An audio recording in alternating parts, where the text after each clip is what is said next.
Good morning all of you. आज हम लोग यहाँ पे फिर से उपस्थित हुए हैं। आज हम लोग कुछ ही डिजीज कंडीशन के बारे में डिस्कस करने आए हैं, जिस डिजीज कंडीशन का नाम है सीएडी। सीएडी डिजीज कंडीशन बहुत ही इम्पोर्टेंट एमएसएन का, ये एमएसएन और पैथोलॉजी दोनों का कॉमन डिजीज है।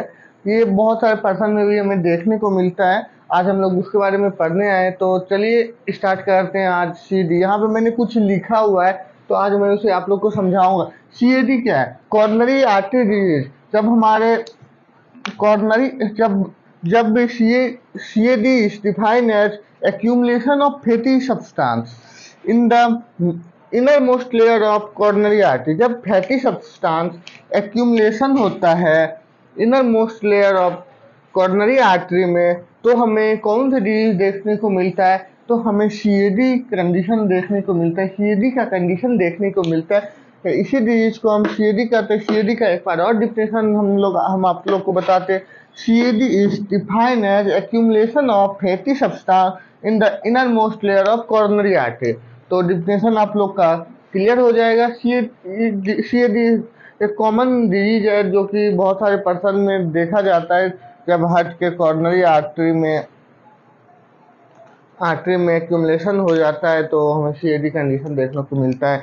इसका कारण क्या है? सीएडी होने के दो कारण देखिए, एक मॉडिफाइड कारण और नॉन मॉडिफाइड कारण। सीएडी का काउज इथियोलॉजी हम जिसे बोल सकते हैं कारण, तो सीएडी के दो कारण हो सकते हैं। दो टॉपिक पे कारण, दो भाग में कारण को हम बांट सकते हैं। फर्स्ट नॉन मॉडिफाइड और मॉडिफाइड। तो नॉन मॉडिफाइड कारण क्या है? जैसे फैमिली हिस्ट्री हो गया, अगर मेरे पापा को था, मेरे दादाजी को था या मेरे परदादा को था, तो मुझे सीएडी होने का चांस हो सकता है। उसका इंक्रीज एज, मेरा एज बढ़ गया है, तो हमें सीएडी होने का चांस है। जनरल फीमेल के menopause due to hormonal imbalance. Female में जनरली फीमेल में देखा जाता है कि मोनोपस में हार्मोनल इनबैलेंस के कारण भी ये सीएडी देखने को मिलता है। उसके बाद इट अकर प्री मोनोपस कंडीशन और पास्ट मोनोपस। ये प्री मोनोपस कंडीशन और पास्ट मोनोपस कंडीशन में भी हो सकता है। और मॉडिफाइड कारण हम देखने के लिए आए, तो मॉडिफाइड कारण में smoking, diabetes mellitus, obesity, physical inactivity, ये सब हमारा नॉन मॉडिफाइड कारण हो जाता है। स्मोकिंग करेंगे तो स्मोकिंग करने से हमें कोई बहुत सारी डिजीज होती है, तो सीएडी भी उसमें से एक कारण। डायबिटीज मेलाइटस, अगर हमें डायबिटीज हो गया है, हम डायबिटीज के पेशेंट है, तो हमें सीएपीडी होने का चांस है। ओबेसिटी, बोलते हैं मोटापा हर एक 100 बीमारी का घर होता है, वही ओबेसिटी। अगर हम मोटे रहेंगे तो हमें 100 बीमारी होंगे, 100 बीमारी होने का चांस है। फिजिकल इनएक्टिविटी, अगर फिजिकल एक्टिविटी नहीं करेंगे, हम ऐसे रूम में जाके बैठे रहे, सोए रहे, कुछ काम उम नहीं किए, तो हमें होने का ज़्यादा चांस है। हाइपर लाइपिडीमिया, इससे भी हमें सीएपीडी होने का चांस रहता है।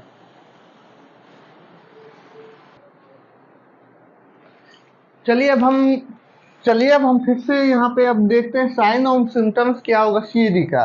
सीएडी का साइन और सिम्टम्स में सबसे फर्स्ट होगा, हमें चेस्ट पेन होगा। चेस्ट पेन देखने को मिलेगा। इंक्रीज ब्लड सप्लाई जो है हमारा वो इंक्रीज हो जाएगा। उसके बाद डिक्रीज कार्डियक आउटपुट जो होगा वो हमारा डिक्रीज हो जाएगा। Dyspnoea, deficiency of breathing, normal सी बात है, हमें ब्रीदिंग में तो प्रॉब्लम होगा ही, सीएडी होगा तो। एक्सेस स्वेटिंग होगा, देखने को हमें मिलेगा। अब इसका पैथोफिजियोलॉजी वेरी वेरी इंपॉर्टेंट जिसे बोलते हैं पैथोफिजियोलॉजी इसका क्या है? तो सबसे पहले ड्यू टू एबाबिटियोलॉजिकल फैक्टर, हमारा जो कारण था उसके कारण एक्यूमुलेशन ऑफ फैट एक्यूमुलेशन हो जाता है। Narrowing lumen and decrease blood supply, इसका जो ल्यूमन होगा वो नैरो हो जाएगा और ब्लड सप्लाई जो होगा हमारा डिक्रीज हो जाएगा। फॉर्मेशन ऑफ थ्रोम्बस का फॉर्मेशन होगा। ऑब्स्ट्रक्शन ऑफ ब्लड फ्लो में ऑब्स्ट्रक्शन हो जाएगा ब्लड फ्लो में। और हमें लास्ट हो जाएगा सीएडी। इसका पैथोफिजियोलॉजी ये है, जिसे हम पैथोजेनेसिस के नाम से भी जानते हैं। फिर से एक बार हम आप लोग को दोहरा के बता रहे हैं।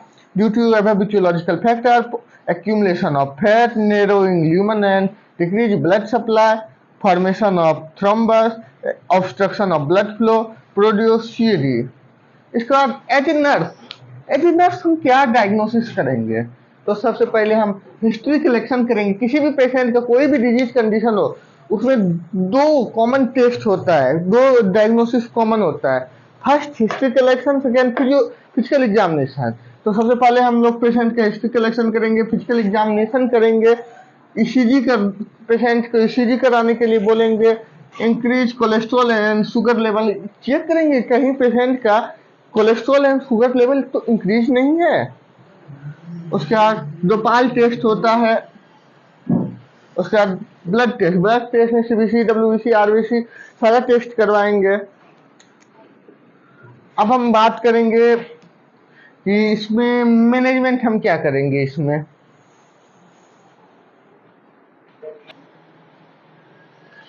अब हम इसमें मेडिकल मैनेजमेंट की बात करते हैं, तो मेडिकल मैनेजमेंट में नाइट्रोग्लिसरीन हम यूज करेंगे, पेशेंट को देंगे नाइट्रोग्लिसरीन देंगे। नाइट्रोग्लिसरीन क्यों देंगे? Vasodilation and use for reduce chest pain. ये हमारे चेस्ट पेन जो पेशेंट को हो रहा है उसको रिड्यूस करेगा। उसके बाद बीटा ब्लॉकर देंगे, help in dilate of blood vessels. ये ब्लड वेसल को हेल्प करेगा डायलेट करने में, बीटा ब्लॉकर जो होता है। उसके बाद कैल्शियम चैनल ब्लॉकर, ये कैल्शियम चैनल ब्लॉकर देंगे। ये जो है prevent calcium from entry of cell of heart. ये प्रिवेंट करेगा कैल्शियम से जो एंट्री करेगा सेल ऑफ हार्ट में, उसे प्रिवेंट करेगा। Cholesterol reduce agent statin, cholesterol reduce करने के वाला एजेंट स्टेटिन हम देंगे। और एंटीकोगुलेंट एजेंट एस्पिरिन हम पेशेंट को यहाँ पे प्रिवेंट करेंगे, प्रिस्क्राइब करेंगे। As a nurse medical management में ये होगा। तो नॉन मेडिकल मैनेजमेंट क्या होगा? ए हेल्दी डाइट, पेशेंट को बोलेंगे आप अच्छा खाना खाइए, हेल्दी डाइट खाइए। उसके बाद लो कोलेस्ट्रॉल एंड फैट और कोलेस्ट्रॉल जिससे हमारा बढ़ जाता है वो डाइट कम लीजिए। फिजिकल एग्जामिनेशन में एग्जामिनेशन करेंगे, उसका बोलेंगे आप अपना फिजिकल दौड़ भाग कीजिए, अपना एक्सरसाइज वगैरह कीजिए। O2 एडमिनिस्ट्रेशन, अगर पेशेंट को अगर ऑक्सीजन की जरूरत है तो उसे तुरंत O2 एडमिनिस्ट्रेशन करेंगे। चेंज करने बोलेंगे, जिस लाइफ स्टाइल में आप जी रहे हैं उस लाइफ स्टाइल को उसे चेंज करने के लिए बोलेंगे, जिससे हमारा CAD जल्दी से उस पेशेंट कंडीशन से हटे। और अब हमारा मैनेजमेंट जो आता है वो आता है सर्जिकल मैनेजमेंट और नर्सिंग मैनेजमेंट। दो मैनेजमेंट बचा हुआ है अब इस डिजीज में हमारा सिर्फ।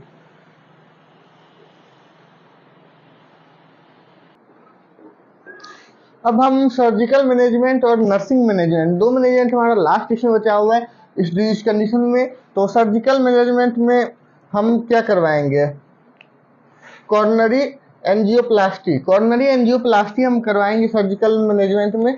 CABG करवाएंगे, अर्थरेक्टोमी करवाएंगे। ये तीन सर्जिकल मैनेजमेंट है जो कि बहुत ही इंपॉर्टेंट है ये तीनों मैनेजमेंट। उसके बाद हमारा नर्सिंग मैनेजमेंट आता है। तो एज ए नर्स हम क्या करेंगे?